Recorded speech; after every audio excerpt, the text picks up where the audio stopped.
Nobody does it, Bennett. Yes, I've gone and said it. Movies and games, some things that are lame. Nobody does it, Bennett. A video game, movie pitch. We'll make a film with a game and itch. Video game, movie pitch. Let's start a show. No, we're not on Twitch. A video game, movie pitch. Hello and welcome to Nobody Does It Bennett, and the very first episode of a video game movie pitch, where we take a video game and pitch a faithful adaptation, Ross. Welcome to the show. Hey, thanks for letting me be here. It's the double Bennett for the first up. Double Bennett. Nobody Does It Bennett's for the first one. Bennett squared? Could be. Bennett times two. I don't know. Mess. No. As you can see, Ross, we're going to go into Uncharted territory with this one. Dun, dun, dun.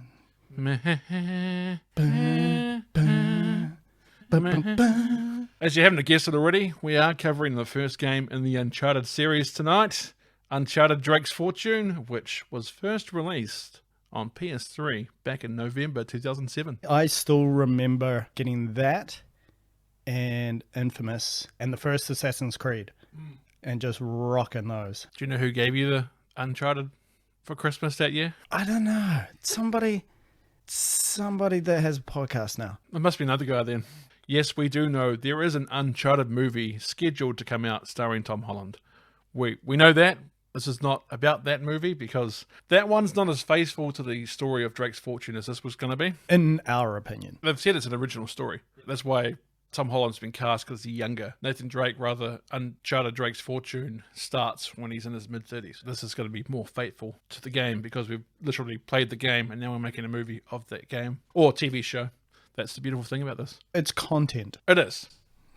Ross, before we go into casting our film or TV version of Drake's Fortune, what are your thoughts on the Uncharted franchise in general? As I said before, I remember jamming those back in the day. They were so much fun, you know, because we had PlayStation 2. You had games like Tomb Raider, even on 64, you had Turok and you know, these adventure games that were pretty immersive.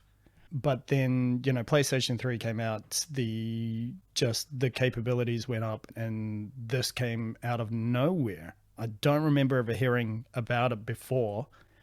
And then it came out as, was it a launch title? I think it was November 2006 in the US, and for us in New Zealand here, it was March 2007. So about 6 months.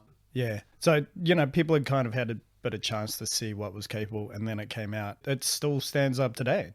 You play the remastered ones. The graphics for PlayStation back then were amazing. The ability of the game to make you feel like you were part of this journey that he's going on. And the characters were just top notch. Yeah, not many games, even today, can still get your pants wet in a waterfall like Uncharted can. Like, I was playing Outriders the other night, running through puddles. I was like, why are my pants not just getting wet and slowly drying? We mastered this like 15 years ago. Yep. The other thing about Uncharted being just so wildly successful, the games, was that it came from the creators of Crash Bandicoot. You play Crash, and I'm not saying, don't get me wrong, I'm not saying anything bad about Crash, but that's like a cartoon Mario kind of game. And you go to like a real life Indiana Jones / Tomb Raider kind of game. It's wildly different, yet they didn't skip a beat at all. There are always elements that when I play through the games, you can see what they've come from. You know, like the Crash Bandicoot, when it came out, running towards the camera was just something that never happened in any other game. And that was the first time it happened in that game. You were like, what's going on? I don't know what's happening. And then Naughty Dog brought it in with Uncharted, and it made sense. Like, you could kind of see Indiana Jones with a boulder, you know, running towards the camera, but instead it's a giant boulder. There is a boulder. Bit of a straight rip off. The scaffolding. Yeah.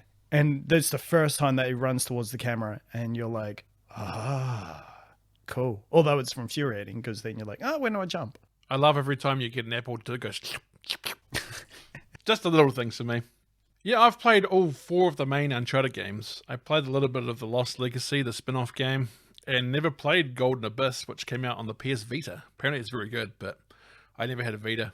I should have. Never, yeah, me neither. I regret that now, going back. I should have got one. They were awesome, apparently. Sony just didn't promote them enough. Uncharted has always been a game that is pure adventure fun.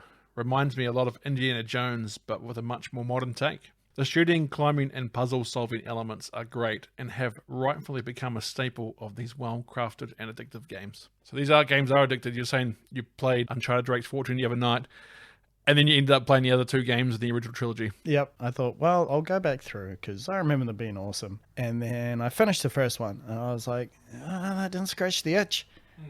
I need some more. So, luckily having the Nathan Drake collection, just start up the next one, finish that, and then start up the next one. Now I've got to install Thief's End. Thief's End's like twice as long as any other Uncharted game too. Like I was looking at the walkthrough. I think it takes about 10 hours to complete Thief's End, and it's only 4 hours for the Drake's Fortune.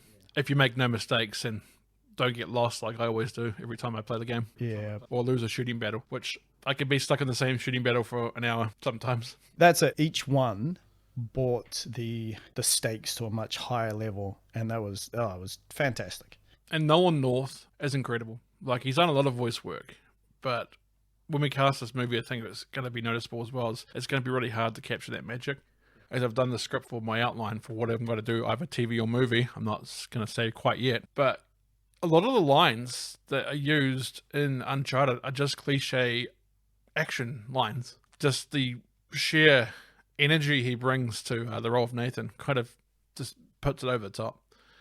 Takes it from being just a cliche kind of two-dimensional action guy and makes just this incredible performance. And he always does it every game too. Half the time he's saying these things as like you dumbass. I can't believe you did that. Yeah. I always love the falling off, losing his hand grip, falling like 10, 20 feet, and then grabbing another one going, ow. That was close. Nobody does it, Bennett. Right, Ross, let's go into casting. So what we're going to do is we're going to go through each character or main character we're going to cast in this outline, kind of give our options back and forth to who would cast for each character and the reasons to why. We'll go through those. We'll see if we can confirm our casting between each other. What we'll do is we'll pick one for each of our options, and we'll decide who should play each character. And then from that, we'll go into our outlines for whatever you've got, what format, TV or movie, and we can kind of go from there and just have fun. We will be the entire production of a movie/TV series, and hopefully get paid for every role. If this pitch works, we might only have one episode because we could be at Hollywood making this movie. Or TV show. Or TV show. Web series? Maybe. It's uncharted territory. Shall we start with our first character, which is going to be, unsurprisingly, Nate Drake. The also his rapper name. Little Nate. Little Nate. Yeah. Little Drake. Drake and Nate Drake. Hey, if he's supporting the Raptors, then do we even know where he's from? He's from Toronto. That's why he supports the Raptors. No, I know Drake is. Nathan Drake. I'm not sure. Yeah. Yeah. They never pin that down. I guess they just make him open to everyone. He's American. He's generically American. But he could be played by a British person, as most American icons are. Yes. Right, so we'll go for the first actor or actress option for Nathan Drake. So who is your first option, sir, as a possible casting for Nate? Okay, so as I was going through these characters, I kind of thought, like, what's the defining kind of characteristic that you think of with them? For him, I think it's physicality. And I always think of shoulders.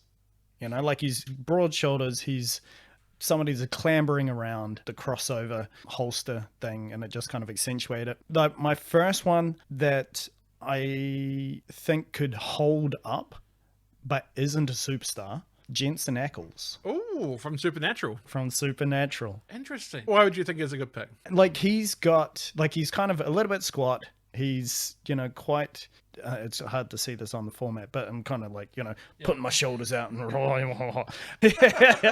and he's already got that rough kind of machoist element to his characters that he's played before, and his facial structure is kind of already there, and he's also known to be able to bring in a bit of that dry humor. That first 5 seasons of Supernatural, like the other seasons are fine, but that first 5 seasons, he's really good. Yeah. Some roles, I remember an episode where he like is scared of everything. He can play the comical chops so well.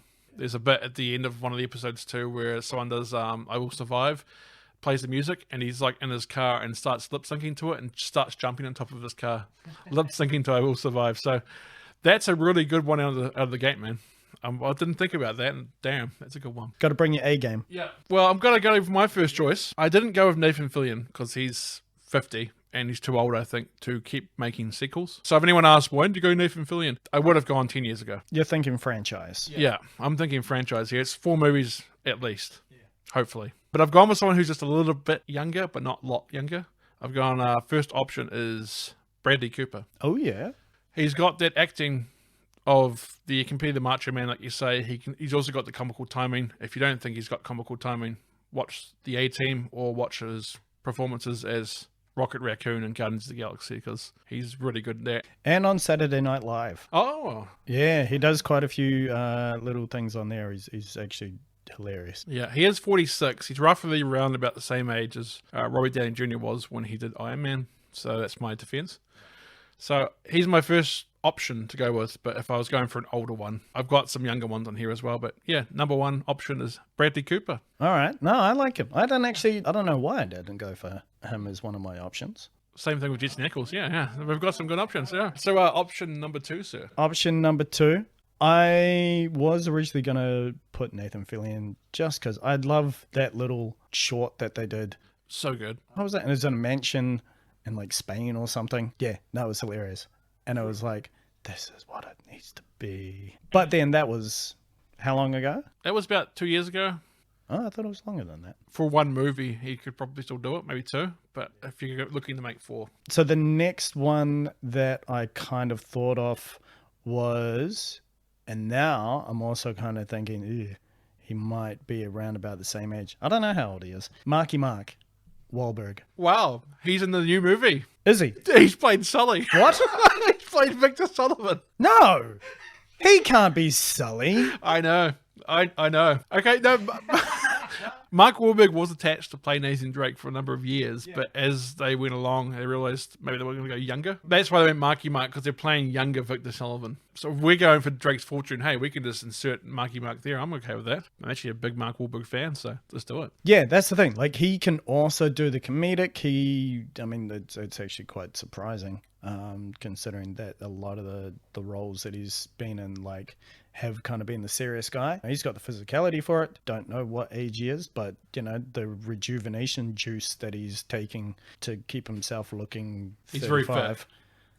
He's very fit. It's because he works out at like 4:30 a.m. every morning. But then he's also going to sleep at like 7 p.m. Wow, really? Yeah. He's 49. 49. Oh, yeah. Okay. Like you say, he's one of those actors that just keeps working out. So 49 for him is probably about 39. Oh, that's a good choice. Mark Wahlberg, yeah, he plays the straight guy well. He plays the straight guy in a comedy well as well. The other guys, I love that movie. Him and Will Ferrell having to play the cops that always play second fiddle to the A-Team, which is Samuel L. Jackson and The Rock, Dwayne The Rock Johnson. That's a great choice. Invincible, I really like that movie, where he plays a bartender that became a football star. Don't know that one.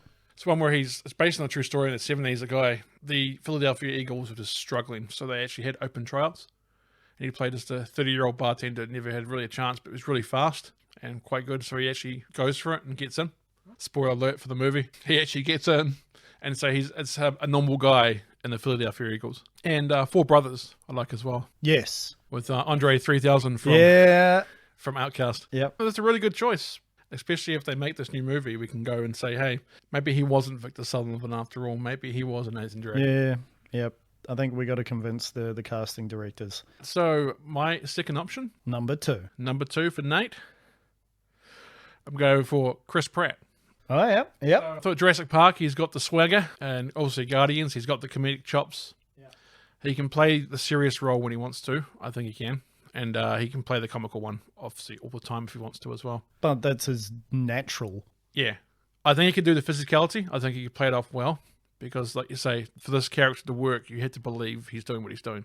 And for the later, which is the latest Jurassic World? Next one that's coming out is called Dominion. It comes out next year. No, the one that's... Fallen Kingdom? That one, he is a lot more, like, jumpy around and, you know... Yeah, he's running around a mansion with a super velociraptor after him. And it's, like, real creepy. It's like Freddy Krueger goes up to that little girl in the bed and is, like, got the claws about to grab her. It's like, this raptor's got some serious thought power. Yeah. And yeah, of course, off his Parks and Recs, you know, he's got that comedic timing. I Googled your symptoms, and it turns out you've got network to connectivity problems. Yeah, I think Chris Pratt could make a good option, especially other than Jurassic Park and Guardians. He's not really seen anything else. Why not add a third franchise? Option number 3, sir. Option number 3 is an actor that I just love, and he can do, in my opinion, everything. John Hamm. Yes, from Mad Men. From Mad Men, Black Mirror, Baby Driver. Has he done, apart from Baby Driver a little bit, I guess, has he done much action or physical stuff? Not that I can think of off the top of my head, but he's the kind of versatile actor that could probably easily, chuck on 10 kilos of muscle and then just... Well, I don't think he needs the muscle because he's got the build. I think he'd just kind of, lean it down, maybe do some rock climbing for a couple of months, and then he'd be sweet. Yeah, because Wet Hot American Summer, he's in that too, and that's great. He had the movie, the series of the movie. Yeah, that was really good that he's in that too. So another one I didn't really think of, but yeah. As you were saying before about the Nolan North being able to express so much through the voice, I think he's one of the people that can really express through his voice. I think he's a little bit old too, but we'll see what happens. Again, he could be in his 40s or 50, I'm not sure, but hey, we're casting the one movie here, aren't we? So at the moment, it might not be a franchise, just ask Tom Cruise and The Mummy. We'll see how we go for... Make one film, then make a franchise, huh, Tom? My third option is someone that, if you asked me 3 or 4 years ago, I would have laughed at this, thinking it was a stupid, silly option. But I think after watching some of the stuff he's in recently and something he's about to be in, I'm picking Robert Pattinson. Nice. The Batman trailer, what's coming out where he's played Bruce Wayne, his acting chops have changed. Tenet, he's in that recently. He played one of the main actors in that. Yep. Really good, really smart. You can kind of see that he could pull this off if he wanted to. Some of the action scenes in that is amazing. One called The Lighthouse. That is so weird. With Green Goblin, Willem Dafoe. Yeah, that's a creepy one as well. So he's done all these roles after Twilight that, again, he's kind of like Leonardo DiCaprio and Johnny Depp. He's separated himself from that. Also in the way, Daniel Radcliffe. Yeah, I was about to say Radcliffe, Elijah Wood. They've gone these kind of like independent, sometimes art house films and have really, like those three, Radcliffe, Pattinson, and Wood. Yeah, and so I think old Moonface could have a chance. On top of that, have you seen The Lost City of Z? No, is that the one that's got Charlie Hunnam as well? Yeah, so he's already kind of got a little bit of exploration. Everything I've seen him in was like, man, he's so much better than I ever gave him credit for. And I think he would actually nail this role. Right, so have you got a fourth option, sir? Fourth option, I'm going wild card here. And it is, he plays himself as a bit of a wild card. Yeah. He's known for going on runways with paper bags over his head. Also turning up to Zoom read-throughs and pretending to be high in a truck. Shia LaBeouf. Oh, the LaBeouf. I was thinking, is this Shia? Shia. Okay, I can understand, but kind of. So why would you think Shia? Why do you think Wildcard Shia? Again, I think he's somebody that will go in it to, he'll be really, really committed to the role. Like he almost goes method. The Peanut Butter Falcon. The new one that came out, yeah. Where he's a very different kind of character that he's played before. He's not Transformers, kid like he was before. Sam Witwicky. He's gruff and he's also got a little bit of humor to him and can really kind of sell the genuineness. He's a bit crazy in real life from what persona gets put out on the media. Yeah. Sometimes actors just need a second chance as well. Like he's had some good roles like Fury. We played that tank, one of the tank guys in that with Brad Pitt. I thought it was really, really good. So he's played some good roles. And I think he's let his private life become his public life, which has hurt him a lot. But as you say, with the Peanut Butter Falcon, shows you he still got it. That's what happened to Downey Jr. during the 90s. Sure. And look at that. He didn't come back at all. RDJ, who's that? Yeah. Kiss, kiss, bang, bang. Yeah, that's all. Nothing else. And number 4, rounded out for you? Number 4 is a wild card for me as well. Someone I think would be really good in the role. He hasn't really done much comedy, but I think he's so likable that he would just adapt to his role anyway. I've gone with Michael B. Jordan. Okay. Smart enough to play the role. I think he's got the physicality down pat, obviously, from what you've seen in Black Panther. Yeah. I think he could be an interesting choice. Yep. I would watch a Michael B. Jordan Uncharted movie. Well, we know that dude can bulk up. And also create dimples, like little dimples over his body. Like a basketball. What were they? They were like African tattoos, weren't they? I don't know. They're like almost like little leeches that were stuck on his skin, but gave him kind of like a texture of a basketball. No, I think that's scarification. I like Michael B. Jordan. No, cool. In Chronicle, where he started. Fan Four Stick, I haven't watched and don't plan to. Other things I've seen him in, of course. Was he Creed? He is Creed. Yeah. And Creed 2. He's directing in Creed 3. Those are the movies that make me go, this guy can do it. He hasn't been tested comically, but I think he could. I reckon he'd be fine. He'd just step up. Out of those options, sir, out of your options you got in front of you, who are you nominating as your choice? I think it's between Jensen and Chia Pet. I'm going to have to rock, paper, scissors with myself. Can I make an option I'd choose out of those two? Yep. I'd go Jensen because Shia's got too much baggage that could bring down the film.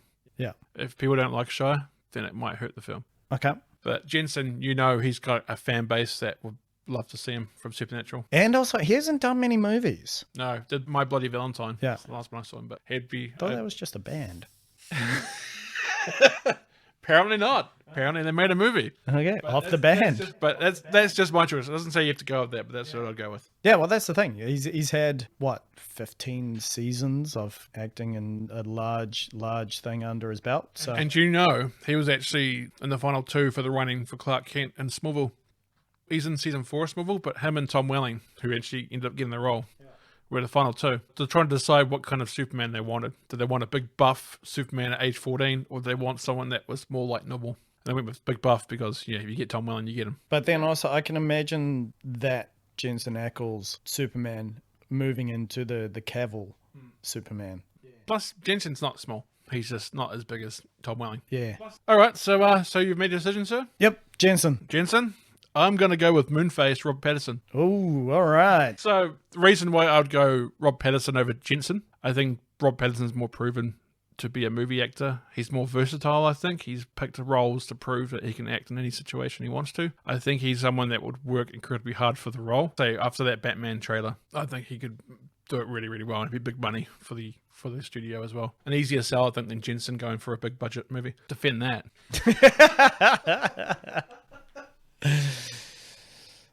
May I address the court, sir?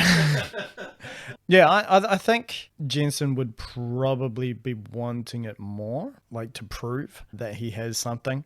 If you were to put their faces next to the Naughty Dog Nate Drake, you would be more likely to pick Jensen Ackles as somebody that physically looks more like him, even down to kind of the way that his hair comes out. Robert Pattinson can be kind of gaunt, and he can be skinny little guy, even though he's probably 6 foot something. Physically, if I was a casting director, I would be going for Jensen in similarity to the original character of Nate Drake. I'm just going to help you with your defense as well.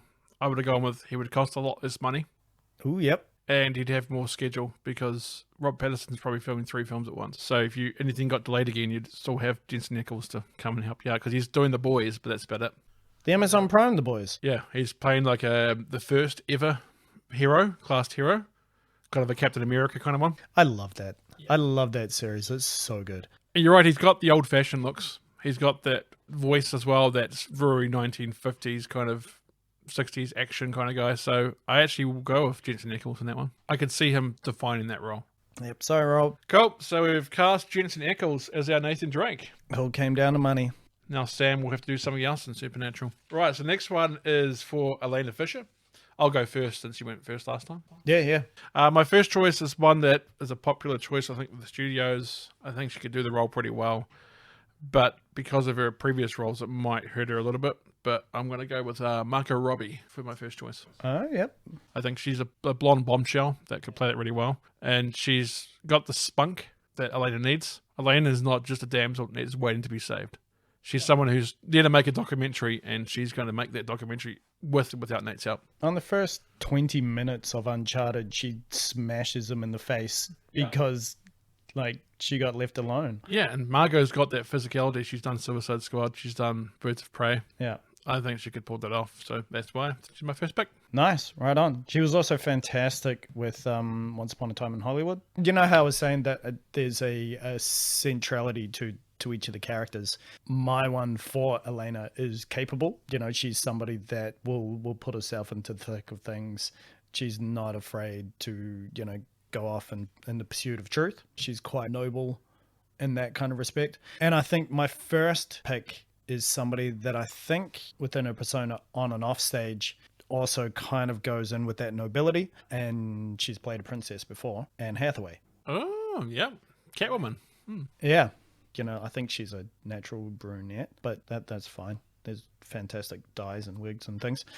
Does she have to be blonde? Or? I don't know. It depends how faithful we're going. But I think no matter what, you know, hair color she's going to be, it's like she's somebody that just as a person exudes kind of confidence, and also with a little bit of wry humor and like a strength that will, you know, she's not going to let nobody just kind of run over her. That's true. She's got the physicality. She's in The Witches that just came out recently, Rod Dahl's remake of The Witches.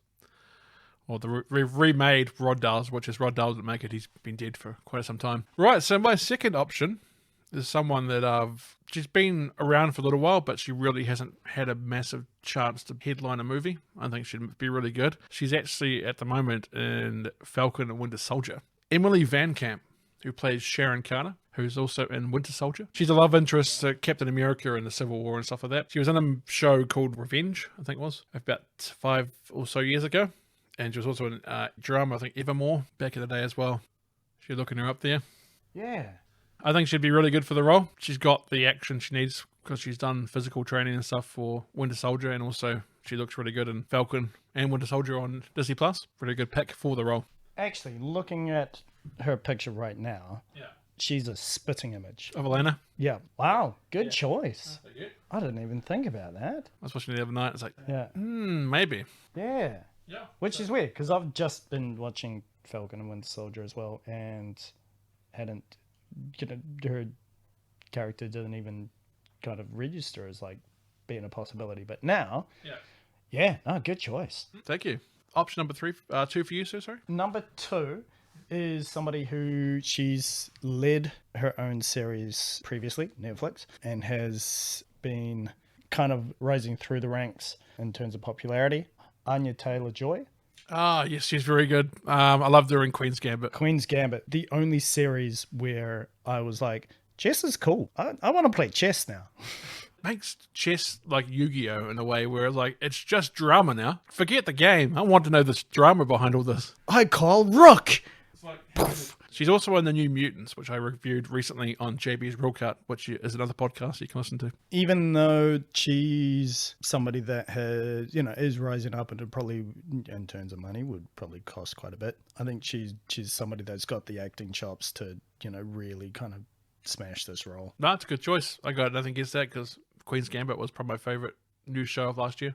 Really good. My third option, like Anya Taylor-Joy, who's rising through the ranks, who's been doing quite a lot of stuff over the last couple of years and has been impressing me every time I see her. It's Samara Weaving. She's in Guns Akimbo.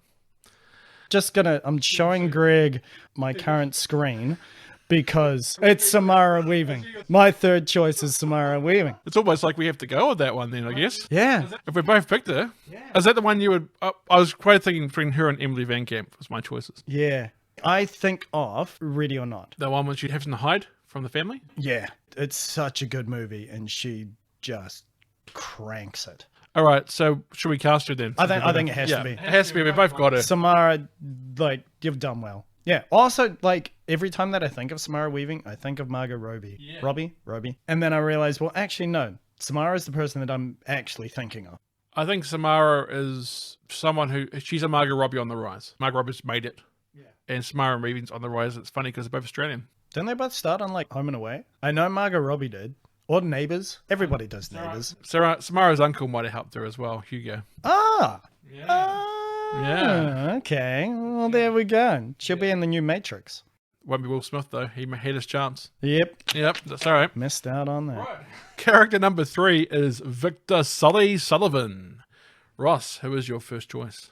The defining characteristic for Sully has to be, it's on his face. It's the moustache. Oh, come on, Nate. And then, he doesn't twiddle with anything. Yeah, but it's the mo. It's just like it's a dashy, debonair. You almost kind of think back to he's Clark Gable. He's suave and debonair, and he's a bit of a ladies' man, even though he's maybe past the prime. And when I think of that, I think of, he's not known for his moustache, but he's got the persona and the confidence, and it's Alec Baldwin. Oh, okay, yeah, I can see it. Yep. I can see his desperation coming across too. Yeah. Because Sully's the desperate character a lot of times. Yeah. Also, the used kind of car salesman approach. Yeah. And I think he can, he did years and years of being this person on 30 Rock that was confident, but yet also still searching for adulation and, still needed that, even though he would refuse to say it. I think he could really knock that one out of the park. In 30 Rock, you say there's actually a bit where it goes, did you use the company's helicopter to dry your lawn? And he goes, well, it's a yes-no question. Yes, I did that, and no, I can't deny it. Classic. And yeah, comedically, he's top notch. I can see that. My first choice is something a little different. Someone who's seen as he's played roles where you could believe that he could be a kick-asser or someone who's done a lot of fighting, but now is older, maybe a little bit wiser, but also could do it if he needed to. I've gone with Hugo Weaving. Huh, speaking of the Weavings. That's right. That's why Keep it in the family. Samara and Hugo. Yeah. He does bring that suaveness to the role. Oh, yeah. He could play any role you wanted to play. And yeah, I could see him playing it multiple ways, but he's my first choice. Right on. Oh, good one. Second choice, sir. Number 2 for me is William Hurt. Oh, yep. I think he's been in everything that is just fantastic. Like his repertoire just goes back for years and years and years. And he looks very similar to a Sully. He does actually, because he's Thunderbolt Ross in the MCU. He plays General Ross. He has the moustache already. Yeah. So I can see that. Yeah. And he's kind of got a bit of a gruff kind of, like you can see him being like, Nate.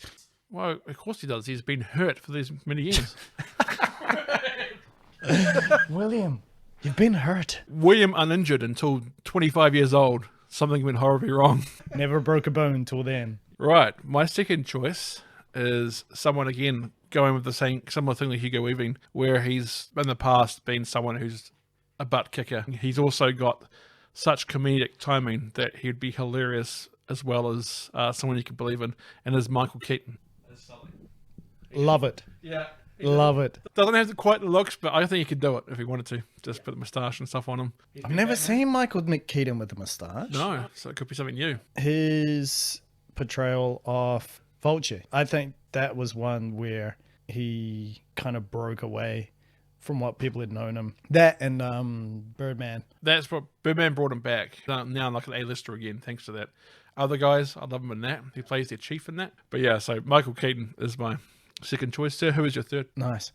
I don't actually have a third. No. I've got a third and a fourth. Should I go through those? Oh, yeah. Number 3, I've got Kurt Russell. Nice. I think he's another role that he could play. Again, he's been a previous butt kicker. He was in Tango and Cash. He was, of course, in Big Trouble in Little China. The Thing. And also recently he was in More Guardians, so he can play that kind of parental figure / dirtbag, because it turns out to be. Yeah. So he's got that. My fourth one is a wild card that I would love to see this. I don't know if the studios would go for it, but I think would be probably my choice I would pick out of all other choices. This is fairly definitive. You're like... Fourth option is Bruce Campbell. Bruce. Yes. As Victor Sullivan. Yes. Ever watch Burn Notice? He plays Sam in that. He's pretty much Victor Sullivan. Yeah. No, I that's my vote. Yeah. That is well done. He is like him with a moustache, with salt and pepper grey. You can see him trying to talk his way out of a conversation every single time, Yeah. owing people money. Yeah, exactly. You can see him being like, I just, I bought some things and then I just never paid them back. Yeah. I was going to get you money, but then I didn't. And then look behind you. Yeah. So Bruce Campbell is then. Oh, that was a good. Damn. Wish I thought of that. Right, next ones are harder ones to go with. So Gabriel Roman, who plays the main British kind of like guy who's funding the whole bad guys situation going on here. They're always British. He's like a 50-year-old kind of guy, but doesn't have to be 50. So yeah, he's just a suave British guy that's kind of like the same kind of guy as the Frenchman in Indiana Jones. Rich and just pays people to work for him, and you are my goons. Navarro, who's the other character, he actually found him in the slums and raised him to be who he wanted to be. Navarro is actually kind of like Drake's opposite because he's actually a researcher, historian, and archaeologist as well. Evil Drake. Evil Drake. He's from the evil universe. Yeah. Has a little triangle goatee. Gabriel Roman, I've gone for my first option. He is younger, but I think this could be an interesting choice if they wanted to go with a slightly younger Gabriel Roman. And my pick is Henry Cavill. Ah, right on. I think it's a role that you wouldn't see him in too much. You see it in Mission Impossible as a character in that. Who, spoilers, if you haven't seen it, he becomes a bad guy. So in that he's kind of got that role, but he's Superman. Imagine having this guy that he's completely against the values of what that character brings. Yeah. So it gives you another chance for Henry Cavill to kind of show you what he can do. He can fight. You've seen him in The Witcher. The Witcher, doing that one fight scene in that first episode. Oof. With the swords? Yeah. Oh, right on. I like it. And I always like where actors are getting out of their typecasting. Cavill is generally the hero and the, whatever. And I haven't actually seen that Mission Impossible where he does side swap. Which one is it? It's the latest one that came out. It's number 6, I think. They get better. It's the funny thing is, it's the only series that gets better. Maybe I have seen it. Oh, no, I'd be very keen to see him as villain. My one, Gabriel Roman, to me, he's smooth. He's a smooth operator. He doesn't like anything going wrong within his decisions. Or He's a control freak. Yeah, he likes to be first to everything. When I think of that, I think of somebody who kind of dropped off the radar for a while, but is fantastic. Not just fantastic, but fantastic. And hopefully you guys are fans too. Andy Garcia. Wow.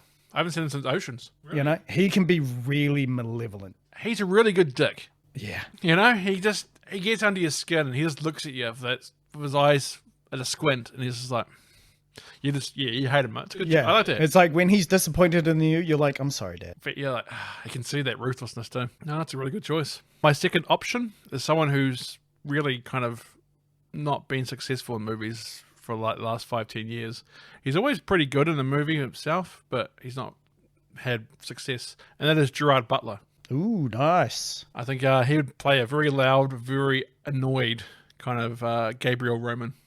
And it's someone that could portray that anger towards Navarro, because Navarro and him have a relationship where he pretty much yells at him. Just imagine if you're having to go up against Leonidas from 300. This is Eldorado. Kicks you off.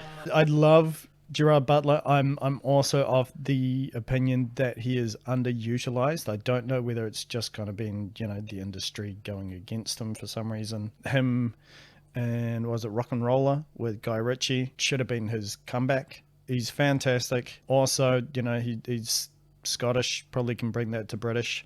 Yeah. The one I really think of when I think of him is not actually 300, other than 300, obviously, because 300 was his big movie. Law-Abiding Citizen. His little girl gets murdered by this guy. He finds the guy and tortures him for like 30 hours until he kills him. Yeah. And then he goes to try, and Jamie Foxx is trying to defend him, I believe, or go against him, one of the others. And so, I think he's trying to defend himself. He's trying to say it wasn't murder because of what happened to my little girl. It's a really good movie. Then he is in, and then I watched that and I go, he needs to be in good films. He's not a bad actor, he's just a bad film. Ethical Greys is probably where he can really kind of play with it. Third choice, sir? Third choice is somebody that is well respected. Also hasn't been in much lately, probably within the last 5 or 10. British, so could easily do it. And probably about the right age, Clive Owen. Ooh, yes. No, I can see that. Like he's got the chops for He's it. the children of men, isn't he? He's the children of men. He's also, there was a really early film of his where he's a hitman, the sort of person that could easily be like, he could just inhabit this character so well. He can show suppressed rage. He can just have that quiet, understated, like just deadliness. Yeah, no, I can see that. I haven't seen him like say for a number of years too, so be like a welcome back party. Bring him back. Bring back Owen. Bring back Owen.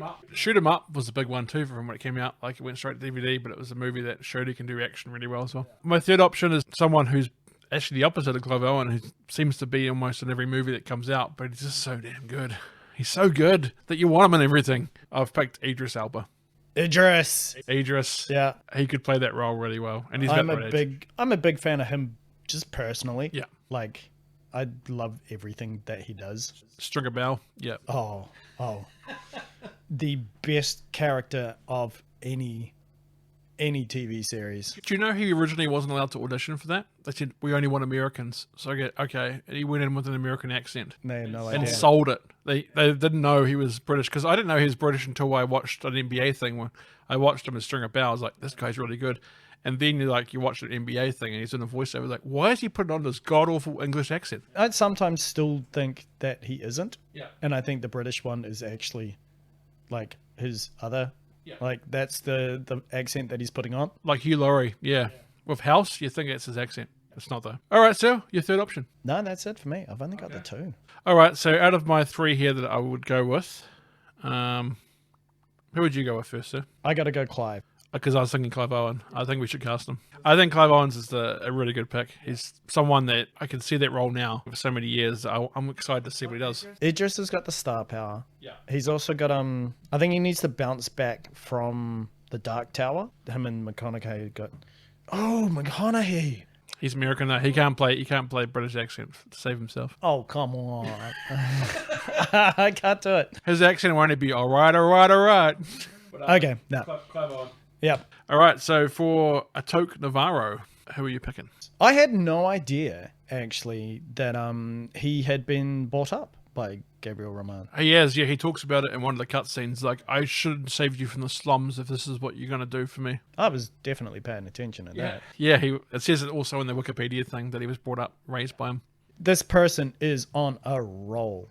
Everything that he does is fantastic. We can't pick Mark Wahlberg again. He's Latino. Okay. He's Marco Wahlberg. He's the Mandalorian, Pedro Pascal.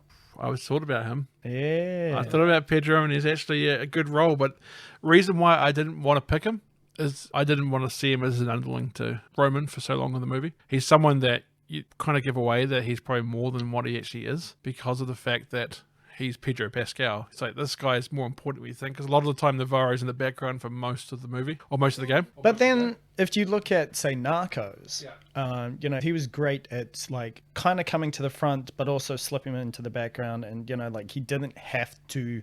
But he wasn't Pedro Pascal back then. No, he doesn't. But okay. I thought about him. He's a really good choice, but that was why I didn't go with him. I'm taking him as a whole, not just him now. In a similar vein as that, though, I've gone with someone that I think looks the part from the character. They're actually in the game a lot. He's been in Rogue One as Cassian Andor. He is Diego Luna. Yeah. You look at him and he looks a lot like Navarro from the game. Ooh, yes, good choice. And I think he's somebody that could really benefit from coming back into the spotlight. You wouldn't suspect that he was actually more than his character actually suggests if you haven't played the game. You would go, oh, he's just a lackey. Yeah. It's like, I recognize that guy. Until when he needs to become the bad guy, he can actually become more than what you expect him to be. Insert Leonardo DiCaprio meme. Yeah. That guy. But yeah, that's still my first choices. I like that. My second is somebody who he hasn't been in anything for a while. He's starting to, like, Navarro isn't young but isn't old, but kind of seems like he's aging. And it's Benjamin Bratt. He does. Looks like he's been that age for like last 10, 15 years. And he does. Wow. You know, if he has the facial hair, you know, now that he's started to get a few lines in his face, I think he can really pull off this character. Also, because he hasn't been to the fore since, I think it was like NYPD Blue or... A cop show. Yeah, it was a cop show. So people would be like, that guy, he's pretty good. And then, you know, things would happen. You go, Interesting. yes. No, that's a good choice. I look at him, especially with the facial hair, I'm like, I can see that. Right, my second choice is kind of a Hail Mary that, you know, you'd probably have to pay him a lot of money to come on, but he always has a good role, so apart from one of them recently. Oscar Isaac. Ooh, yes. But again, he's got the same issue where you'd expect more from him if he's in the background a lot, but he's my second choice. But then also, like, if I think of, say, like, Ex Machina, where, you know, he would kind of come in and come out and just, like, what he was in, you know, like, he would steal those scenes. That could be a problem, though, because you don't want him to. This is true. And maybe that's also part of him, is, like, being able to just bring it back, dial it back. I'm a big fan of him as an actor. Third choice is going to be Raymond Cruz. He's Tuco from Breaking Bad. That guy's in Training Day, too. Yeah, so he was Tuco in the Breaking Bad universe, which is Better Call Saul as well. The only thing is, like, I think, you know, he kind of seethes underneath, and I don't think he would be able to kind of seem non-threatening until, although he is a bit older now, isn't he? Yeah, I was going to say, he's probably like almost the same age as anyone playing Raymond. So maybe you could change it to who's not someone who raised, but maybe someone he just met on his crime channels. Yeah. You can always change that, because my third option is actually someone I changed his backstory from not actually being South American, but being Indian. My third choice is Dev Patel from Slumdog Millionaire. He's also been in an underrated show that even the creator, Aaron Sorkin, thought wasn't as good. It was The Newsroom. I didn't realize he was in Newsroom. He was, yeah, for 2 seasons. But you'd have to change his backstory from, because he'd come from a slum, doesn't say where. So he doesn't have to necessarily be South American. He could be from an Indian slum. What was the... what's the one where he's adopted in Australia and then goes to find his birth parents? Lion. Oh, yes, that came out a couple years ago. I think it was Oscar nominated. Yep. That's like, it's amazing, that film. And I think there he would really be able to be a supporting actor that can rise up into a lead. And also, piggybacking on that, British actor of Indian Pakistani descent, Riz Ahmed. He's just been Oscar nominated for The Sound of Metal. You'd know him from Four Lions. He's fantastic. I can see him being very annoyed underneath too. I'm just a big fan of him. I think he should just be in it, even if he's just a guy that gets shot. Yeah, we might have to pay quite a lot, but look at those eyes. Cool and calculating. Right, so who would your choice be to be nominated for the confirmed casting soon? I'm picking Diego Luna. I like him. Yeah. And I think, like, he would be able to show quite a lot in that role, but also not be, the audience is not going to pick him out and be like, he's going to be the bad guy. Yeah. He's not a big enough name to, like, Pedro. Pedro would be great, but everyone goes, Pedro, he's going to do something. They wouldn't have just put him in this movie to do nothing. Yeah, he's not a supporter. We got their last casting before we move on to the thing. That's right, we'll get through it. So Eddie Raja, the hey Nathan or Nate, the scumbag rival of Nathan's. Yep. I've got 3 options. I'll go first this time. First option this time is Stephen Yen, who was in The Walking Dead. Ooh. He's my choice to be Eddie. I thought he'd be actually... He's a fantastic actor. He's so good. Have you seen that one where he's like in the office building, turns to murder because some disease is on Shudder. This disease takes over the world and it causes you to be enraged, so everyone's fighting. Is that like in the 28 Days Later? It's like Office Space, but violence. That sounds awesome. Really cool. It's on Shudder. Good. And he's definitely got the chops. He's also just recently had the Korean-based film that kind of comes from his own thing of being a Korean family in America that he leads. It's apparently amazing. Apparently, I think it's nominated for an Oscar as well. Yeah. Good on him. Yeah, last time I saw you, you were getting your brain bashed in by a baseball bat. I don't think I ever got up to the point. I gave up on Walking Dead. Yeah, I gave up afterwards too. What's your first choice, sir? First one is somebody that already kind of exudes kind of a bit of badass. It's Manny Montana. He's the drug dealer guy on Good Girls, found on Netflix. I mean, he's not Indonesian, but like he's like a, scrawny kind of guy that would just be like, he just has the hustle. Yeah. I think he just needs to be someone you can believe who could like be the scrawny leader of like a band of misfits. And I can see that.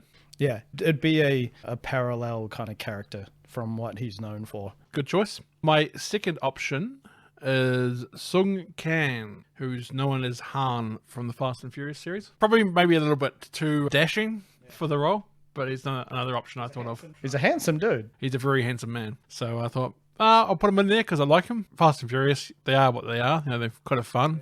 Which one is he in? He's in the third one, but he's also in other ones. He dies in one of the movies and then they bring him back. So he's that good. So he's immortal.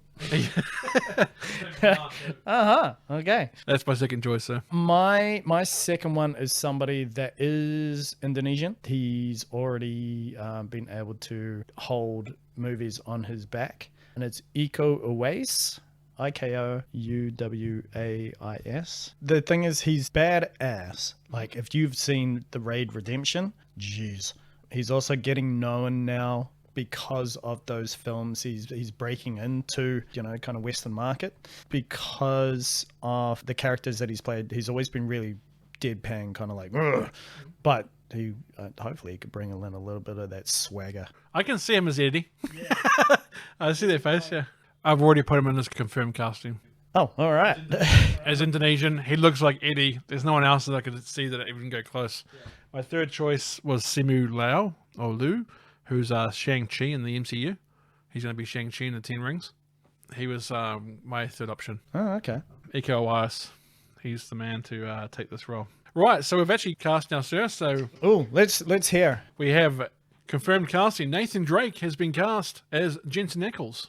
That's right, I went the other way around. Jensen Ackles has been cast as Nathan Drake. Samara Weaving has been cast as Elena Fisher. Right on. Bruce Campbell has been cast as Victor Sullivan. Man, I'm looking forward to this movie. Gabriel Roman will be played by Clive Owen. Or TV series. And Atoke Navarro is going to be played by Diego Luna. Yep. Rounding out the cast, who's playing Eddie Raja? Well, we've got Indonesian actor Iko Uwais. All right. So there you go. That's confirmed casting.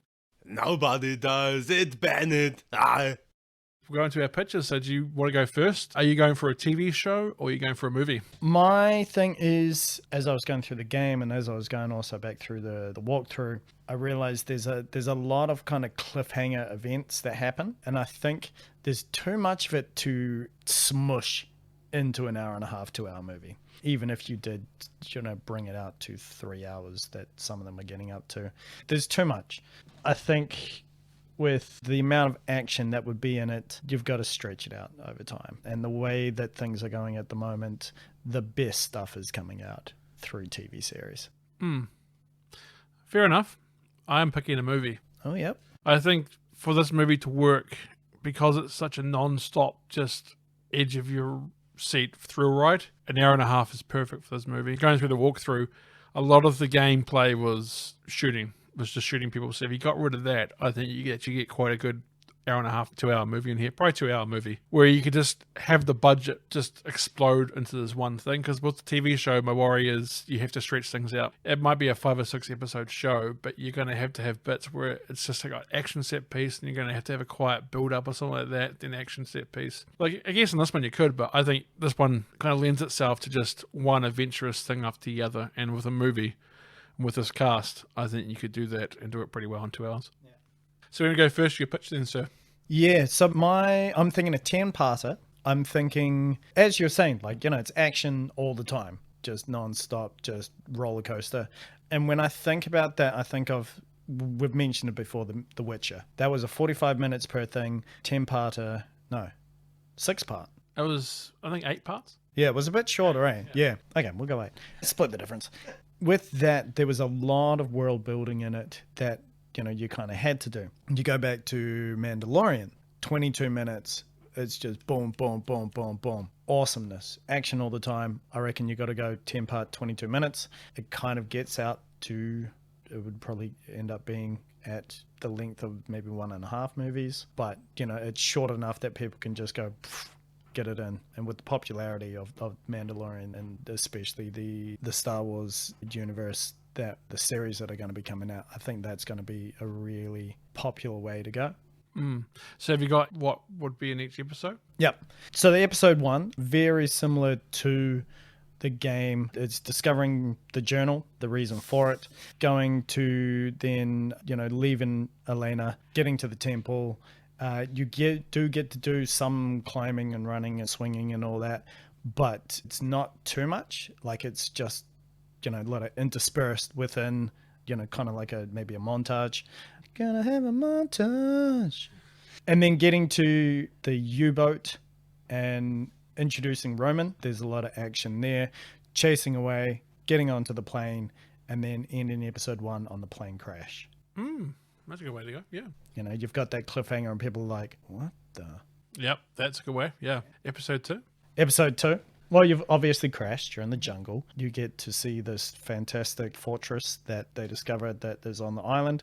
You bring in a little bit of the puzzles, because that's kind of like an underlying kind of thing to the game. Is like, okay, well, now he's got to use his knowledge, and it kind of would, you'll be able to bring out the intelligence that Drake has and doesn't quite, if he's just running and jumping and things, you don't quite get to see the research that he does, and like knowing that he knows so many different languages, and Nathan's smart. Yeah, and so it can bring in that, no, he's not just, a runner and jumper action guy. He's indie. He's Indiana Jones. He while he's not a professor, he's got the knowledge of a professor. I want to use a lot of the hand-to-hand, so it wouldn't just be gun battles. It would, you could get the physicality that, they kind of bring in the combos and things like that, and being grabbed, and like you could really have that kind of that in close, tight camera work that kind of flows and kind of one takey kind of thing. And then leading to using an armored gun and then getting blown up. Oh, is it that prison bit where you... Yep. Yeah, I like that part. Yeah. That's how the episode 2 would end? Yep. Cool. Episode 3? Episode 3, he wakes up in prison. And Eddie. Yeah, and then Raja. Hey, Nathan. Elena comes in. She breaks him out. You get to see a lot of her just kind of, now you can see that she's not afraid to, she can come up with ideas and kind of think on the fly. And you've got that car chase along the cliffs. The awesome, just like, reckless decision of reversing into a river. That is cool. Yep. Jet skiing through the city, some more puzzles, and then you're going to end up with the Eldorado manifest, again, showing that he knows 16th century Spanish, kind of leading some of that intrigue. That's cool. And so how will the end? That episode 3 ends on the Eldorado manifest, and it goes like, what? Why has he got this here? Like, what are they doing with it? They're obviously trying to put it on a ship, but where are they going to take it? Yeah. So episode 4? Episode 4, escaping through a mansion. This is probably going to be one of the more actiony, like you've gone through a lot, and now you can kind of get into, you could have these big fight scenes and battle scenes, and because it's only kind of been dropped in a little bit previously, you can kind of bring it in. You could do a lot of maybe like kind of Saving Private Ryan or those kinds of films and series, Band of Brothers, where it's like that kind of shell-shocky, like really kind of personal and up close kind of gun battles, and not glorifying it at all, even though he is a bullet sponge in the games and will just get, So the bad guys are like, oh, and then they just fully recover and start shooting you again. Yeah. It's like, you should have been like, your leg needs to get chopped off right now. Otherwise you are going to die. And then they just roll. And now, okay, you're fine. Big battles, you've got these huge extravagant foyers from this, decaying Spanish mansion. The production budget on this is going to be giant. Mandalorian scale. Yeah, millions upon millions. On the bridge, so you've got the time when... Fall through? Yeah, Elena's have to, choose between not dying or the camera. Very like Indiana Jones. Yeah. Let it go. Yeah, at one point... Speaking of Indiana Jones, I really want him to, at some point, come up to somebody and they have a whip and they go, come on, whoosh, and then he just shoots them. Yeah. Do that scene. That's a great scene. Maybe not in this episode. It might have to be somewhere else. You can always put it in somewhere. Yeah, no, you have to have homages. And ends up back in the jungle with the traps that have been man-made. And so you could just, end it on... So that's episode 4. Episode 5? Episode 5 is, again, another battle heavy. This one could probably be smushed into... Even though you've got 20 minutes, you could kind of smush it into episode 4. I don't know. I'll leave it up to you guys. Battle through the mansion town. You end up getting snipers and heavies and things like that. So you could do Enemy at the Gates? No. What's that really awesome sniper movie? It's got Rachel Weisz. That's Enemy at the Gates.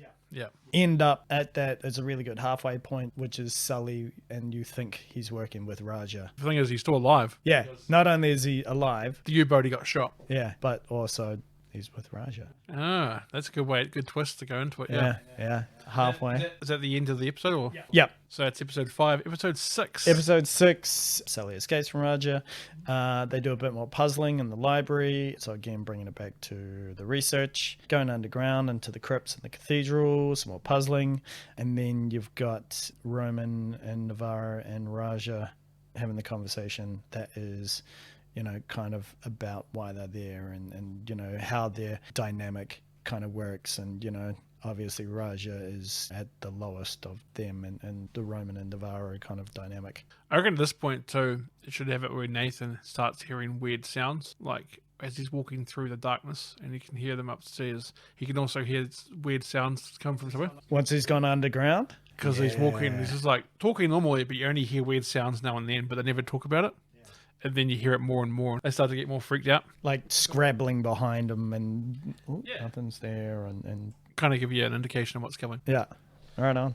Episode 7 kind of revisits, because a lot of the maps get used, but you're in different areas of the map. So it would be the same thing of coming back through the mansion again, but you're in the upper version and looking down and seeing all that you've gone through before, which is through that cathedral where it's got the puzzles with the giant keys and the heart door, bringing out that awesome puzzlingness and the fact that somebody put so much effort into making it.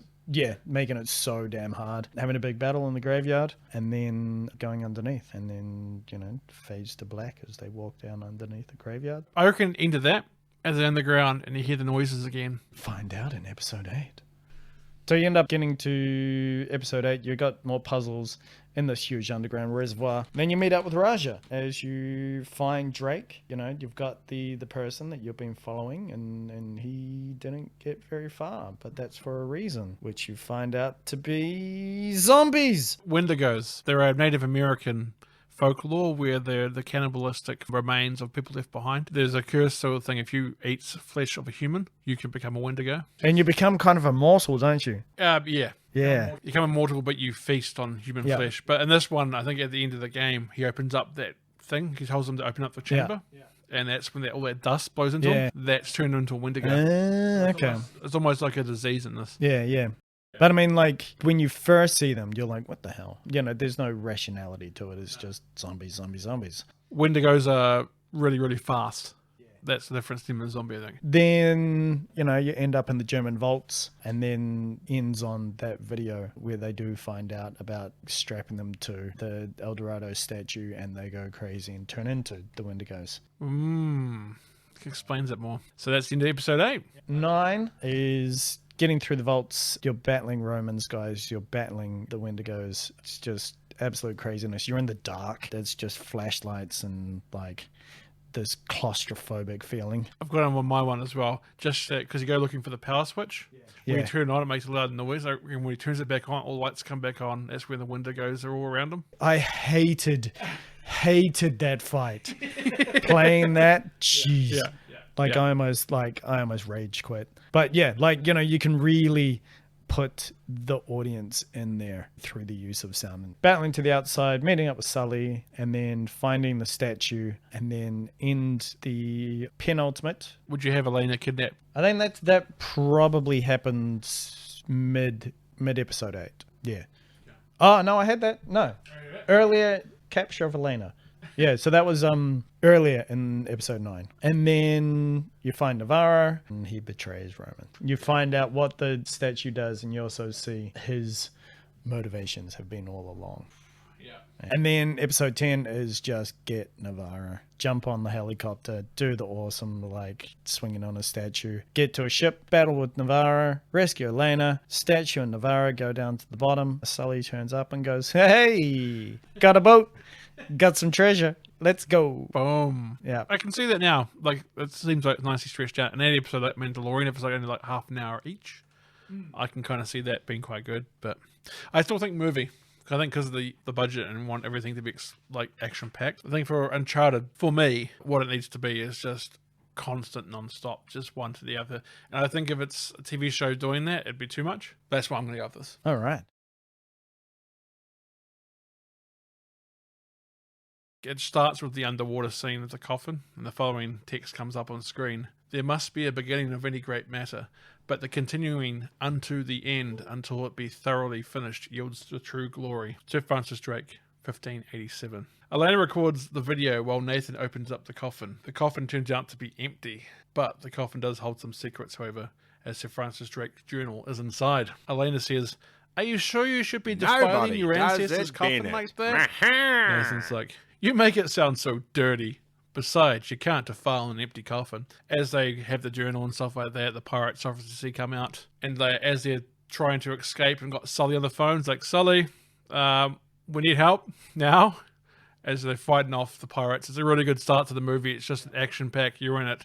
These pirates are coming out of nowhere. The banter between Elena and Nate's already established as they're fighting as well. It's very Indiana Jones start with the plane. Start the plane! So have that, have the part. It's a nail biter. Yeah, having them fighting until they bring in a rocket launcher and they hit the boat. Sully just arrives as they jump off the boat, very action scene. And so then they get into the plane, and as the plane's taking off, the music kicks in for Uncharted. As the plane's going through the air, it's got the credits and it's got Uncharted, and it's going through all the cast as they're flying, so it's like a flying through the air. So like the names kind of evaporate out of the clouds kind of thing. Yeah, kind of thing as you're flying. As you see the that. boat getting further and further away because of you getting further away from the explosion, and kind of start with that. I like it. I like it. A great chance for an explosive start to the film with a mixture of over-the-shoulder shooting scenes and hand-to-hand combat. Which we've kind of seen in Doom, where they did take that, even though the movie wasn't the best, but like, when it goes into that, like, First-person shot? yeah, and you could do that easily with an over-the-shoulder, kind of zoom in to be in the exact same spot. And you can have them looking around and seeing all the boats coming and then shooting at the same time. Yep. Behind a box, because they can't really move much on the boat. So Yeah. So then after that, it goes to Nate and Sully investigating Sir Francis's diary to figure out where to head to next. Nate finds out the journey to finding Eldorado begins. So they're looking for Eldorado, and Sully loves the idea of gold. So it explains Sully, explains Nate. So Nate's about the investigation, about the historical value of it, and Sully's all about the gold. Where's the cash? Sully suggests cutting Elena loose against Nate's wishes, but they ditch her anyway, leave her on the boat. So you got Elena established as making documentary film. That's why she's with Nathan, but also that they don't want to bring her along because they don't want to put her in danger. And it establishes her early of someone who later on will find out she doesn't give up that easily. But also that those two are in it together, and they've got a shared past. Yeah, Sully and Nate have a history, almost a father-son history, rather. Elena's an outcast that they've just gone along with. But she has very much the same attitude as what a Nathan Drake would have, which is funny. They never give up. Nate and Sully search for Eldorado in the Amazon rainforest. This is where Nate's treasure hunting and problem-solving skills can be shown. You can see him and Sully going through the forest, just trying to figure out where to go to next, how to get into the caves by knocking over stones and finding relics and stuff in the middle and figuring out which page is which. And having that same sound of like when he gling. Yeah, that'd be perfect. Oh, look, I found a 17th century brooch in the middle of the jungle. And there's a couple of times maybe when he's looking through his journal that Sully can go, need a hint? Yeah. No, I'm fine. So Nate and Sully search for Eldorado. Sully was hoping Eldorado treasure would be here, but they find out that it's not because it's somewhere else. But they also find out that Eldorado is not a city of gold like they think it's going to be. They think it's going to be a statue instead. So that leads to them going through some caves, still trying to figure out more about Eldorado, which will lead them to the U-boat. There is a U-boat in the middle of the Amazon for some odd reason. As they're searching it, you can have that like real tight quarters kind of a scene of Nathan exploring it and finding all the bodies. Finding out all the history about why they're there and why there's a German U-boat in the middle of the rainforest. And the Nazis. Not Nazis again. Because you can have Sully through the radio the whole entire time. So he's talking to Nate through radio, just going through these dark, dank caverns that something could pop out any time. Could have a couple of bodies maybe falling over and coming out in front of him. Do the old, was it Goonies? Yeah. Yeah. The sound cuts off. Sully can't talk to him all of a sudden. Or Nate can't talk to Sully. So he comes out of the U-boat, finds out this is where you meet Roman and Navarro. You find out that Roman and Sully have a history, and that's why Roman's there. He's here to collect the debt that is owed by Sully. So you find out Sully has got probably like gambling problems. Dodgy back deals. Dodgy deals that he seems to be a guy that just never can catch a break. As they're doing this setup, you think that they're going to find a way to get away, but no, Sully gets shot. And this would be pretty much the end of Act 1, where you're like, oh crap, Sully's already gone. And what's going to happen to Nate? And that's when the U-boat would explode behind him. He make a getaway, runs down the hill, getting chased by all these guys. Doesn't really do much shooting, because in the game you do a lot of shooting. This is just purely getting away, because he wouldn't have a weapon. Just an escape. Just an escape. But as he's escaping and running for his life, he runs back into Elena, and she's like, oh, you know, leave me behind, why don't you? And then they can hide behind under a cavern or a cave. Like, really not a good time. Yep. Have a whole bunch of guys shooting past them. They're making a getaway to get to the car that she has there. Them driving off, which leads to the plane scene. Okay, right on. Still having all those same kind of hits, but shortening. Yeah, the first act up to Sully's death would be about half an hour of the film. It would be like 1 30-minute, but rather, I think yours is about 2 episodes. I think so, yeah. Yeah, so this is all just shorter and more explosive because of it, because you'll have a higher budget. Cut to a shot of them flying their plane to a tiny island in the middle of the Pacific Ocean. Elena uses her camera to narrate the next part of the trail to Eldorado. So as they're flying, you can have her narrating for the part and then cut to her on the video camera, you know, the old video camera shot. Then all of a sudden they hit by anti-aircraft. So she gets the parachute and he keeps flying. She's like, goes, all right, what do we do? He's like, pull the cord and jump. Jumps out. And then he's like, what about you? He's like, I'll be fine. I got to do this first. And as she jumps out, he's sitting there for like, he does this in the game too, sits there for a few minutes and goes, what am I doing? Grabs it. By then the plane's out of control and he jumps out. But yeah, that helps. It separates them across the island because they never jump out at the same time. I like that as well, because it destroys the whole, not myth, but the trope. Yeah, the trope of where like have to save everything and da da da da, and then it's like, no, rationality, man. Yeah. You're gonna die. Why do I need to save this plane? I don't. Yeah. Let's just jump out. Yeah. Nate wakes up hanging from a tree, and then this will start an exploration part of the movie where he's climbing up things, climbing the walls. He's going around trying to like keep away from all the bad guys. But there's a scene in the game where like you're jumping over pillars in a waterfall. They see him at the top and start shooting at him. Yeah. Have Nate jumping between pillars trying to avoid bullets, as he has been, shooting back to try, you know, keep them away from him. But then seeing that the guy in the truck actually has a gas canister, shoots that, blows up the truck, which knocks out all the guys at the top. Have the truck come down and wedge itself between 2 pillars so he can use it as a bridge. I can see it. Does it in the game. Have him run across the truck and then dive over the other side as the truck is falling down to the waterfall below him. And have like a witty line like, all right then, still alive, still alive. All right. Could actually have bits where he's actually under fire where you can almost change the filter to almost the black and white, so you can tell he's in trouble. Yeah. Change it to more black and white, so yeah. Use the mechanic of the house, yeah. Yep. As well as he's coming back and not shooting anymore. All of a sudden, it just slowly starts to seep back to color. Would be a cool wee thing as well. I like it. After this, Nate finds the wreckage of the plane, hoping he'll find some information on where Elena is, but he also grabs a journal.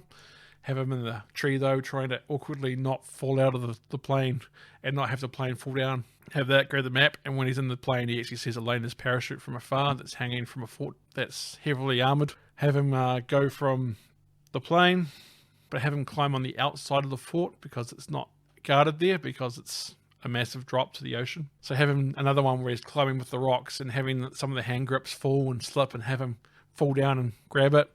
have him go through a window into figuring out what's going on, sneaking his way through the base. As he's doing that, though, he sees Elena sneaking through the base as well. In the game, he has him go and check the parachute, then finds her and yada yada. But this one, you want to keep it short. Yep. So he sees her sneaking through, trying to get to what the bad guys are after. Have him realize that the bad guys are heading to the tower that's actually Sir Francis Drake, because as he's going along, he's finding clues to figuring out that this is where Sir Francis Drake's wanting him to go next. Yeah. Have him go up there. Once he climbs up there, uses the telescope, sees Elena about to get killed by a couple of bad guys, or get caught at least. So he distracts them, doesn't shoot at them, just like, hey, and then see the guy with the grenade and go, yeah, no, and have him jump and get knocked out. Wakes up in the prison, I'd say midway of the second act. Have Eddie come in like before. But have the banter between him and Elena first, because Elena actually comes in the window and goes, how are you going to try and get the Eldorado from here? Not a plan I would go with, but if it works. How am I in here? Because of you.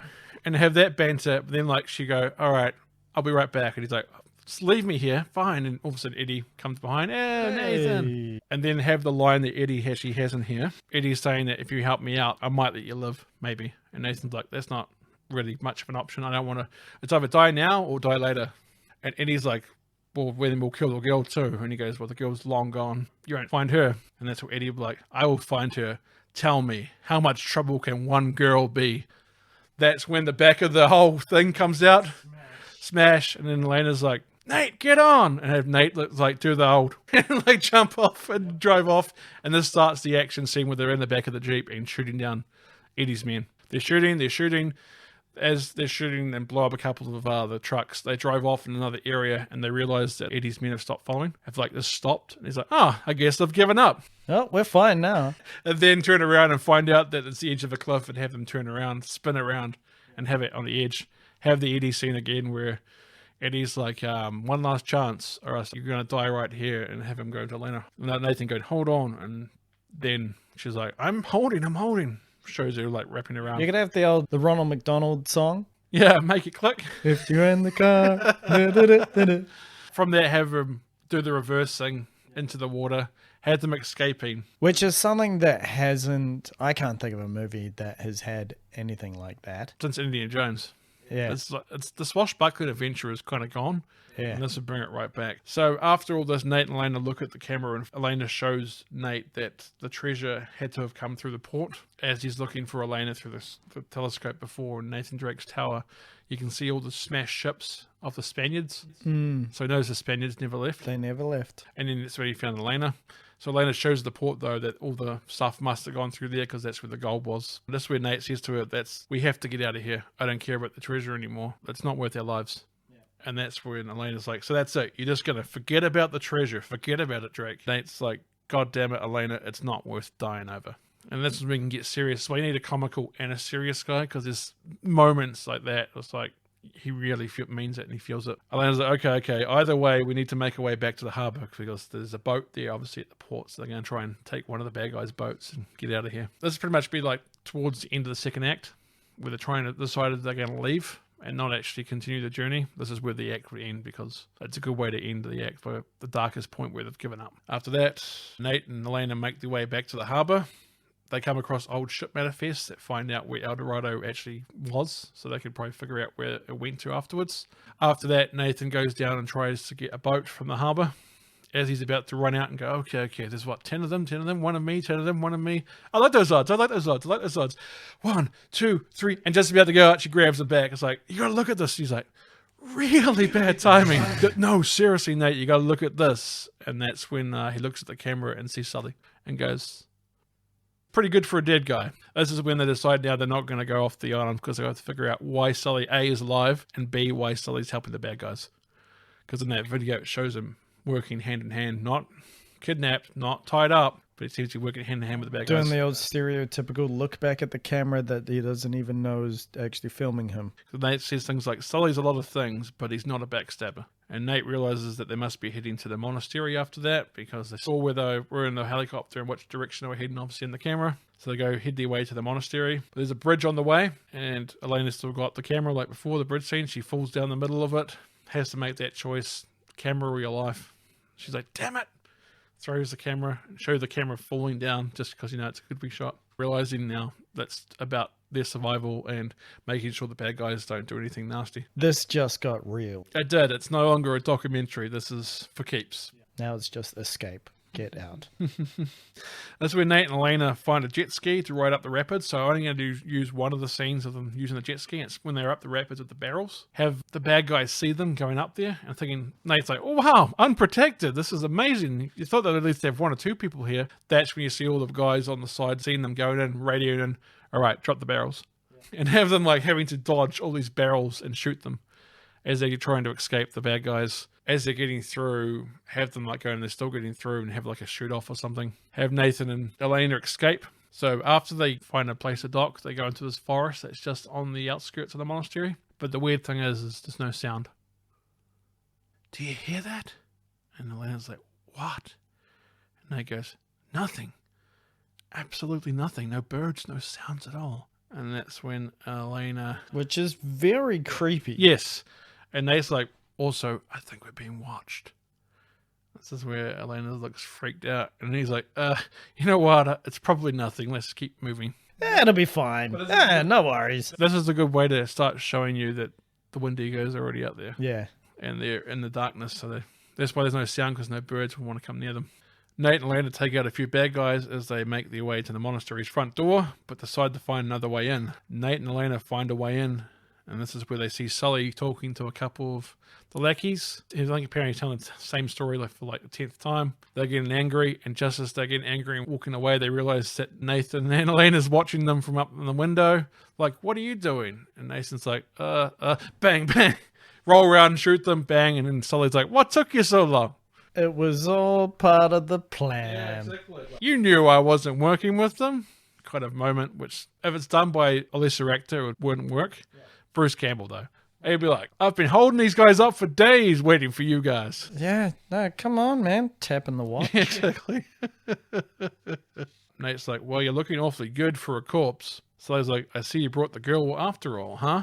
And he's like, hey, if it wasn't for her, you wouldn't be getting rescued right now. And Len's like, if this is a rescue. And Nate's like, got to admit, Sully, looks a little shady. I mean, you tipping those guys off and all. So he's like, look, none of that matters now. And that's so Sully. Yeah, I did some stuff. All these accusations, but let's just find the treasure. The past is in the past. Nate asks how he survived the bullet, and Sully survived the bullet as he had like a journal thing.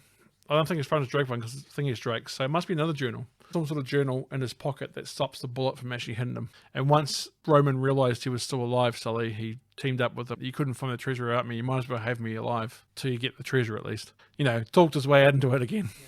Like always. So Nate, Sully, and Elena start exploring the monastery for the entrance to the secret way out. Nate goes through the entrance by himself, leaving Elena and Sully behind. Elena says, Nate, be careful. And Nate's like, come on, I always am. As he turns around, he smacks his head on the entrance door. Ow! Did not see that! Trophy, but hilarious. You've got to have things like that even though they're expected, people can just pull them off and they're like, yeah, all right. I know where I am with. Right casting could pull it off, and I think Jensen could. Nate hears Roman, Eddie, and Navarro talking about him through an air vent. Roman is letting Eddie and his crew go as Eddie promised to capture Nate and secure the island. This is where Eddie walks off, and so he's no longer part of the group when he finds him later on. That's why he doesn't want to kill him straight away. He's like, I might need him. Roman asks Navarro if he's worth the money. Navarro assures he's close. Roman says maybe he should have left Navarro in that slum he found him in. So this is where it shows a history between Roman and Navarro, and it's not a very nice relationship, as I saved your life, now you have to do everything. Also, you are expendable. Yes. If you're not going to get what I need, I'm just going to kill you and move on. I don't have any feelings towards this. Yeah, sociopathic behavior. It plants the seeds of why Navarro would do what he did later on as well. Nathan continues to look for clues to help him find the way to Eldorado statue. Nate meets up with Sully and Elena. Nate figures out from Drake's journal that some symbols in a certain room need to be changed to match the journal. Puzzle solving again. Go around changing things, opens up an entrance to a secret passage. As he's in the secret passage, though, somehow Eddie has already figured out how to get in himself, and he starts shooting at Nathan as he's walking through. I think there needs to be a bit of a double take there. You know, like as he comes in, he kind of like looks at him, he looks at the entrance that he just came in, and looks at him, and then he looks at the entrance, and he's like, but secret entrance. You inside? You can have Eddie like, nothing's a secret with dynamite. I just make it go boom. I make my entrances. Leads to a quick action scene. Nate and Elena work their way through the goons. Nate and Elena appear to have reached a dead end. They find Sir Francis Drake's body. He never found the treasure, they found out, because he's just sitting there. Was it Drake's fortune after all? Was it One-Eyed Willie? Remember, they find out in the Goonies. It was One-Eyed Willie. This whole time, we've been, it's a Goonie sequel. God, I would have done it if it weren't for you pesky kids. You Goonie! Nate and Elena have appeared to reach dead end. I've put Nate's like, he wasted his life for nothing. So this is where Nate's like, when he says he's like, I have, because he's Sir Francis Drake's ancestor. Mm-hmm. He's been so obsessed with finding the stuff that Drake did, and now he's wasted his life as well. Yeah, well, I mean, it's his namesake. And if you say this really emotionally, it could be a really good line. And you can make it seem like it's a double take. It's him talking about, obviously, Drake, but he's also talking about himself. He wasted his life for nothing. Nate and Elena find a ladder up from where they were. Elena makes her way up. All of a sudden, Eddie and another lackey come bursting through to greet Nate. So you had Eddie come on the TV show, but didn't have the lackey with him. The lackey is important. Because in a movie, you need an expendable person to be in there to show you exactly what the bad guys do. Because he gets taken down first, doesn't he? He shows you what the Wendigos are capable of. Yeah. And if you didn't have that, then you couldn't know how dangerous this situation is. We can put him in the TV series. Yeah, we'll find something. Yeah, I mean... Yeah. So Nate's like, what the hell is going on out there? And Eddie goes, did you see them? And he's like, oh God, no. Because he has one line. He's a lackey with one line. Yeah. Eddie's like, we're trapped. We're dead. We're all dead. Goes slightly insane and then dies. Lackey is then jumped on by some sort of large golem-like creature. Nate and Eddie get surrounded by Wendigos. So this is the scene. I just see them in the middle back to back. The scene of these creatures is walking towards them. But they wouldn't walk, though, because they're really quick. Crawling. Yeah, Well, they're crawling because they're all coming in together, so there's no way out. It's kind of like The Descent. It is. Those are Wendigos. Oh, they are Wendigos? Or Wendigos, yeah. Oh, man. Native American kind of myth. Learn something new every day. Until Dawn has them as well. So Eddie's like, hey, Nate, if we don't get out of here, I just want you to know that I hate your guts. Nate's like, yeah, likewise, pal. Let's do this. Nate and Eddie try to hold off the Wendigos while Elena tries to lower a rope. Rope gets stuck, adding more tension. So there's the scene where the rope's stuck and they're trying to get out, but they can't. Nate and Eddie are trying to hold them off. Eddie is grabbed on the side of a ledge by a Wendigo. Nate tries to save him, but Eddie goes over the edge, and as he's going over the edge, the Wendigo slices his throat, or bites into his throat. He bites in. He does, yet Nate's trying to reach over and try to grab his hand, but he can't. He gets his hand, though. Does he? Yeah. But it's that whole thing of one hand is being pulled down. Yeah, the Wendigo's on one hand. Yeah. Nate's got the other. I think he says, give me your other hand or drop him or do something. Yeah. And then the Wendigo just climbs up and goes... Once Eddie comes down and they're coming towards him, that's when the rope just drops down, pulls them up. They get out of there, run to the secret. They find the secret submarine bunker, which is the Germans again. Have them going through the darkness, hearing the noises, but not actually seeing. That was actually me. There's no way. I think I would just be in a corner and just cry myself to death. Have Nate run through a door, lock the door so they can't get to him, to get away from the Wendigos. As he turns around, he realizes he's in a room that has a film reel that shows him exactly what the Wendigos are and how they got there. It's the Spaniards and the Germans. It's a mixture of both. And they were used as subjects. He goes, this is a horrible fate that we could all get. He runs back to tell Elena. He finds another way out, gets back to the bunker, only for Roman to have her hostage and say, we're going to go get the treasure. If you try and stop us, I will kill her. I will kill her. So they run off to go find the treasure because apparently they now know where it is as well. Of course they find that out. Convenient. Nate goes back to the church to meet up back with Sully. Nate and Sully open up a secret passage that Nate discovered when he found Francis Drake's note with the Wendigo film. So when he's in the film, he also finds a note from Francis Drake saying that he did actually find it. But he buried himself away so he wouldn't become what the Wendigos were, and hid himself away so the secret to die with him. That's commitment. Also, these notes, if you were to find something and then go, okay, we need to stop this, would you stop and then go, found statue, people go crazy, don't open it, future person? Well, other than exploring and dying in those days, only thing you could do is write notes. And very, like, amazing handwriting. Fancy. I love the old handwriting, like Pirates maps as well. Oof. Which is why I couldn't make my own. They'd just be like, I can't read this.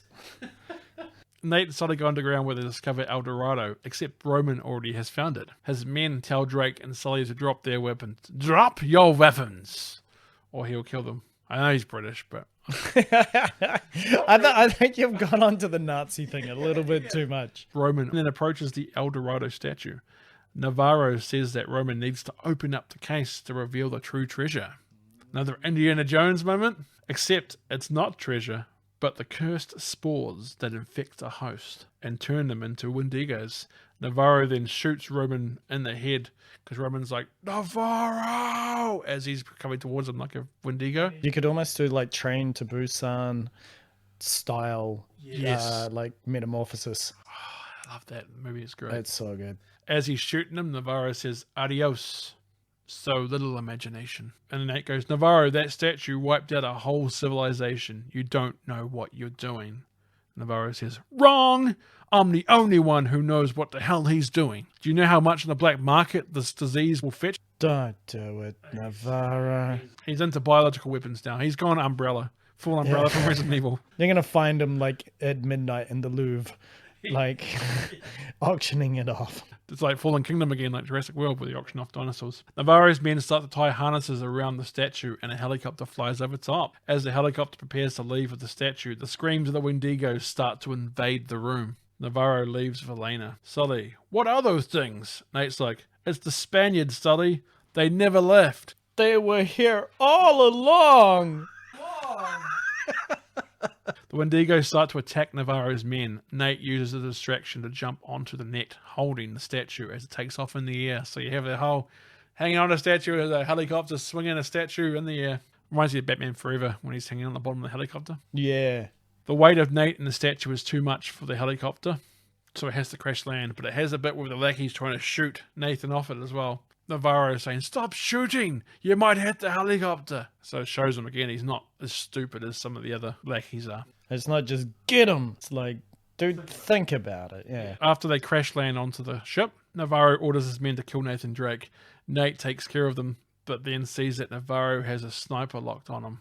Nate dodges between boxes, waiting for the right moment. So the end scene where you hide behind boxes, you have that play out where Navarro's monologuing, like he does, he's a bad guy, monologuing to Nathan, telling him, you could have the world, imagine what we could do if we partnered up. Think of the money. Have that as he's shooting a box, and every time Nathan responds, he can hear him. He shoots that box, and Nathan rolls to another box, and have it like 3 or 4 things. Nate then can jump out after the last box, can jump out before he says anything, runs over, knocks the gun out of his hands, and they can have a hand-to-hand fight. You have 2 well-trained guys, you could have a really good fight here. Have them fighting for the gun, have them fighting just dominance in the fight. After he knocks down Navarro, Nathan runs over to the helicopter because Elena's still in it. Knocked out. He asks if she's okay. She comes to, and just as she comes to, Navarro gets back up with the gun. You think he's about to shoot him, when Nathan, again, being so smart as he is, sees that the helicopter's on the edge of the cargo ship, and that big massive cable that had the statue is wrapped around Navarro's leg. Just, very conveniently. So I can't swear on this one, so I put Nate saying, adios, dickhead, and have him knock off the helicopter and him go, getting dragged under the water. Yippee-ki-yay, motherfudger. But you got to have a line like that in the end of a movie. Well, in any movie, you're allowed to have, like, what is that? PG-13's allowed 1 F-bomb?